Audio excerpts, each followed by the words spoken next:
चुनाव आयोग ने हरियाणा विधानसभा चुनाव के पूरे कार्यक्रम का ऐलान कर दिया है। राज्य की 90 विधानसभा सीटों पर एक फेज में वोटिंग होगी। चुनाव कार्यक्रम के मुताबिक 1 अक्टूबर को वोटिंग होगी और 4 अक्टूबर को नतीजे घोषित होंगे। हरियाणा में पिछले 10 साल से भाजपा शासन में है, लेकिन हाल ही में वे लोकसभा चुनाव के बाद आए नतीजों में भाजपा को 5 सीटों के नुकसान ने कांग्रेस में एक नई जान सी फूंक दी है। ऐसे में यह माना जा रहा है कि इस बार हरियाणा का चुनाव ऐतिहासिक होगा। चुनावी कार्यक्रम बताता है कि विधानसभा चुनाव के लिए प्रत्याशी तय करने के लिए सभी राजनीतिक दलों को बस 2 हफ्तों के करीब का समय दिया गया है। भाजपा राज्य में सत्ता में है और उसका कड़ा मुकाबला कांग्रेस से है, जिसने लोकसभा चुनाव के दौरान 5 सीटें जीतकर भाजपा के पैरों तले से जमीन खिसका दी है।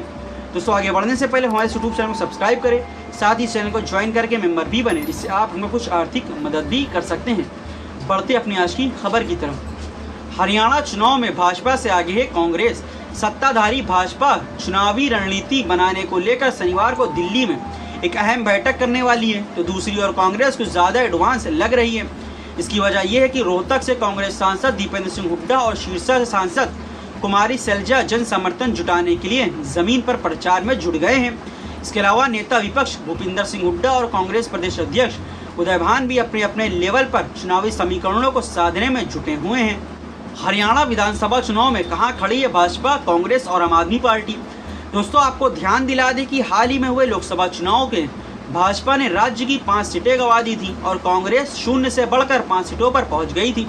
विधानसभा क्षेत्र के आधार पर लोकसभा चुनाव का विश्लेषण करें तो राज्य की 90 विधानसभा सीटों में से 44 पर भाजपा आगे थी, जबकि कांग्रेस 42 पर और 4 पर आम आदमी पार्टी सीटें आगे थी और जेजेपी और आईएनएलडी को कुछ खास लाभ होता नजर नहीं आया था। हरियाणा में 2019 में भाजपा को लगा था झटका। भाजपा के लिए यह विधानसभा चुनाव 5 साल बाद काफ़ी अलग लग रही है। सत्तारूढ़ पार्टी ने 5 साल पहले सभी 10 लोकसभा सीटें जीती थी, लेकिन कुछ महीने बाद हुए विधानसभा चुनाव में से उसे 2019 में टक्कर मिली थी। पार्टी उस दौरान 46 के बहुमत वाले आंकड़े तक पहुँचने में विफल रही थी।